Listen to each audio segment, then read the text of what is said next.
जय श्री कृष्ण। मौन मन का शांत होना। मौन मस्तिष्क की वह अवस्था जहाँ भीतर चल रहे विचारों का प्रवाह मंद से शांति की ओर बहे। हमारे शास्त्रों में आरंभ से ही मनसा वाचा कर्मणा 3 प्रकार के कर्मों की गति बताई है। अर्थात कोई भी कर्म होने से पहले वह मन और वचन पर आता है, तब वह कार्य के रूप में परिणत होता है। लेकिन क्या आप जानते हैं कि दिन भर में हम सभी लगभग 6000 प्रकार के विचारों को अपने मस्तिष्क में जाने अनजाने लाते हैं। विचारों की यह गति कर्म में सिर्फ 1% ही बदल पाती है। अर्थात 6000 विचारों में से सिर्फ 6 कार्य ही हम क्रिया में लाते हैं। बाकी विचार मस्तिष्क में बस यूं ही दौड़ते और हमारी ऊर्जा को खत्म करते रहते हैं। जो लोग ऊर्जाओं की ताकत से वाकिफ़ हैं, वे मौन की ताकत को भी जानते हैं। हमारे पूर्वजों ने सकारात्मक ऊर्जा को बढ़ाने के लिए संध्या समय मौन का प्रावधान किया। विशेषकर चातुर्मास के 4 महीनों में पुराने समय से ही हमारे शास्त्रों में भी मौन का प्रावधान किया गया है। मौन हमें नई आध्यात्मिक ऊर्जा देता है। 4 महीने या लगातार वर्ष भर सूर्यास्त के समय 24 मिनट के मौन का संकल्प साधक यदि लेता है तो एक नई ऊर्जा से स्वयं को भरा हुआ पाता है। इस समय घर के मंदिर में जाकर अथवा किसी एकांत स्थान पर जाकर प्रभु के समक्ष हाथ जोड़कर ईश्वर से मन और वाणी से मौन रहने का संकल्प यदि आप लेते हैं तो आपको अपने भीतर एक जीवनी शक्ति का आभास महसूस होता है। महात्मा बुद्ध ने मौन के बारे में बताते हुए कहा कि विचारों के प्रवाह का रुकना, विचारों के प्रवाह का मंद से शांति की ओर जाना ही मौन है। इस संबंध में बुद्ध की 3 कथाएं भी आती हैं, जहां सत्य की प्राप्ति होने पर जब सभी देवताओं ने बुद्ध के समक्ष खड़े होकर कुछ ज्ञान देने को कहा तो बुद्ध 7 दिन तक मौन रहे और अनजाने ही उन्होंने सभी को यह ज्ञान दिया कि हर समस्या का समाधान आपके भीतर है। आपके भीतर ही सत्य है।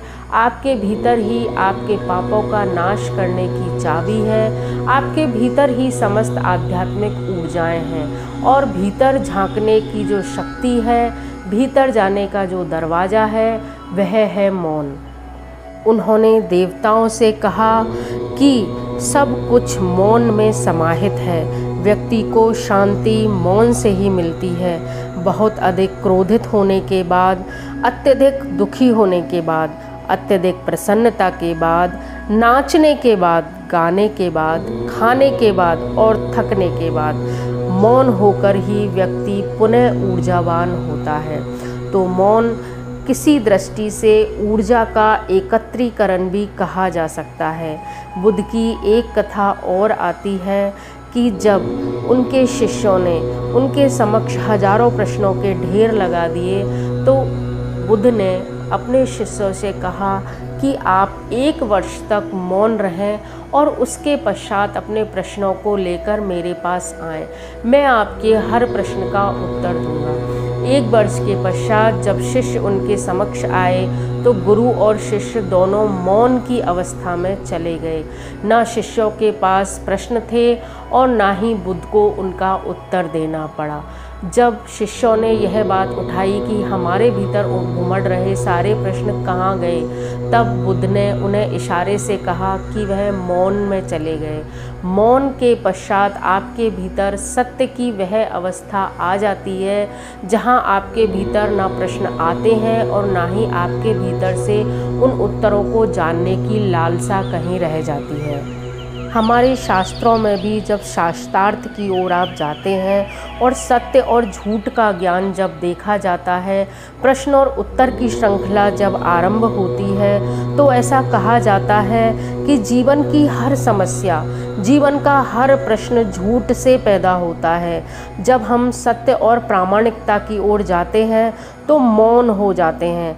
मन की एक अवस्था हमें प्रश्नों की ओर ले जाती है, वहीं दूसरी अवस्था हमें उत्तर की ओर ले जाती है। जब हम मौन रखते हैं तो हम अपने मन की द्वितीय अवस्था में होते हैं, जहां हमारे प्रश्नों के समस्त उत्तर हमारे भीतर से ही उद्घाटित होने लगते हैं। हमारे पाप, झूठ, कपट शांत होने लगते हैं। अशांत मन में प्रश्नों की, विचारों की अधिकता रहती है। हम निर्णय नहीं ले पाते।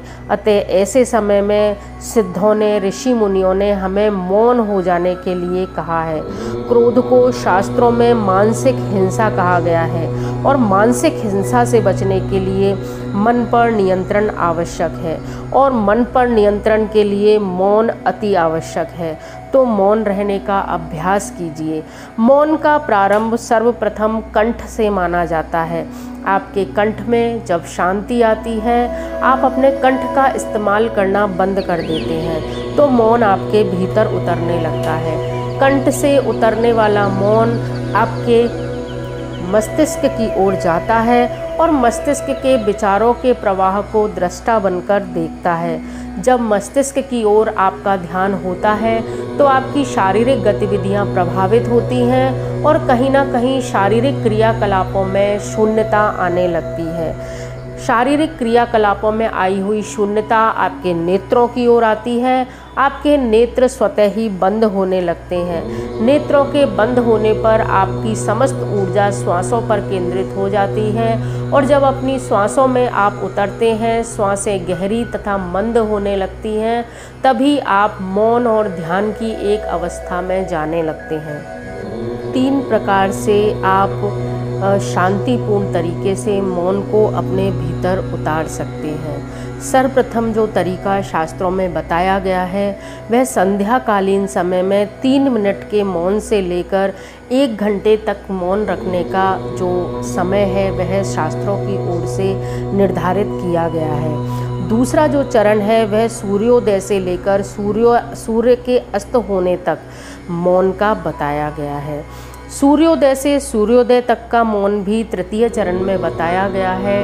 पूर्णिमा, अमावस्या, एकादशी अथवा यदि लंबे समय का नहीं रखा जा सके तो संध्याकालीन 3 मिनट से लेकर 48 मिनट अथवा 1 घंटे तक का मौन का प्रावधान हमारे शास्त्रों में किया गया है।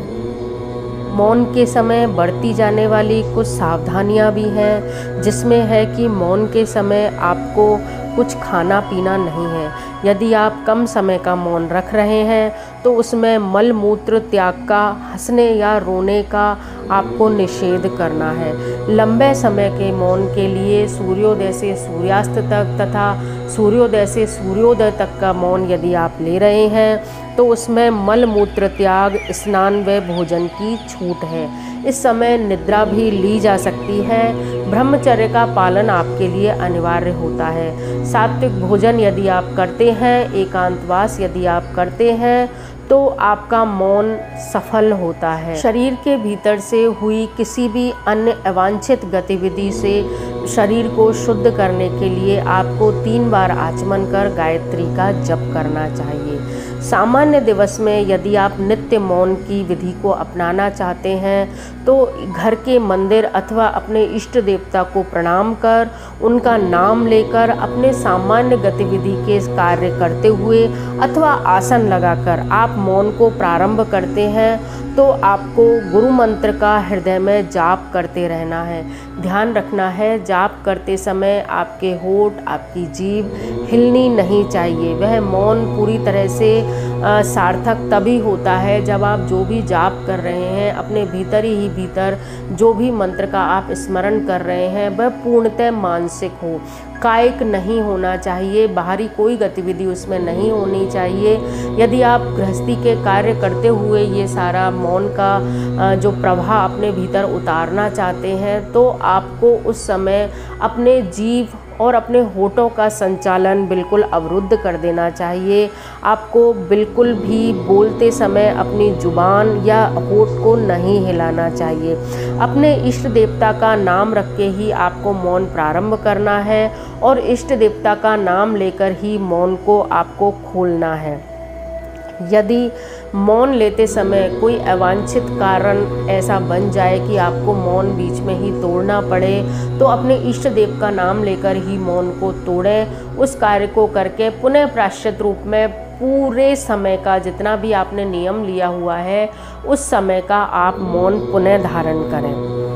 यदि आप कम समय के लिए चातुर्मास में ही यदि आपने मौन का संकल्प लिया है, तो अंतिम दिवस कार्तिक शुक्ल एकादशी के दिन आप अपने मौन की समाप्ति कर उसका उद्यापन करें। उद्यापन में आप किसी प्राण प्रतिष्ठित राधा कृष्ण के, विष्णु लक्ष्मी के मंदिर पर उनकी पोशाक के सहित, उनके लिए भेंट, फल, ऋतुफल इत्यादि के सहित दान एवं दक्षिणा के साथ आप उनके लिए कोई वाद्य यंत्र, जो शंख हो सकते हैं, गरुड़ घंटी हो सकती है, झालर घंटा हो सकता है, अथवा कीर्तन में काम आने वाला कोई भी वाद्य यंत्र हो सकता है, उसे आप इस मंदिर पर, प्राण प्रतिष्ठित मंदिर पर चढ़ाएं और अपने मौन का संकल्प और मौन का फल प्राप्त करने के लिए ईश्वर से प्रार्थना करें। यदि आपने संपूर्ण जीवन के लिए मौन का नियम ले लिया है, तो प्रत्येक तीसरे वर्ष, 5वें वर्ष, 7वें अथवा 11वें वर्ष आप इसी प्रकार से, इसी विधि से उसका उद्यापन समय समय पर करते रहें। मौन नित्य जीवन की एक प्रक्रिया है, हमारे जीवन को सरल बनाने का एक अत्यंत आसान उपाय है, हमारे पापों का नाश करने का, आध्यात्मिक ऊर्जा को बढ़ाने का एक अत्यंत सरल माध्यम है। मौन को प्रत्येक व्यक्ति को अपने जीवन में उतारना चाहिए। 3 मिनट से लेकर और 24 घंटे तक का यह आप अपना नियम ले सकते हैं।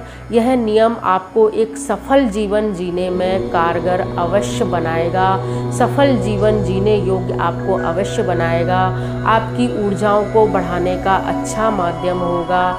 देखिए, कहा भी जाता है कि एक अच्छा वक्ता, अच्छा श्रोता हो या ना हो, लेकिन एक अच्छा श्रोता, अच्छा वक्ता अवश्य होता है। तो लोग आपकी बात को ध्यान से सुने, तो उसके लिए मौन को आपको अपने जीवन में उतारना होगा।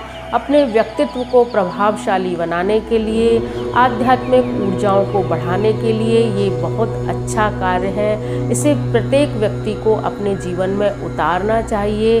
अपनी नवीन पीढ़ी को भी, अपनी नई जो संतति है उसे भी मौन का महत्व समझाएं और उन्हें मौन धारण करने के लिए अवश्य कहें, ताकि उनकी आध्यात्मिक ऊर्जा में बढ़ोतरी हो सके। कैसा लगा आपको मेरा ये वीडियो? यदि अच्छा लगा हो तो प्लीज़ लाइक कीजिए, शेयर कीजिए, सब्सक्राइब ज़रूर कीजिए। धन्यवाद। जय श्री कृष्ण।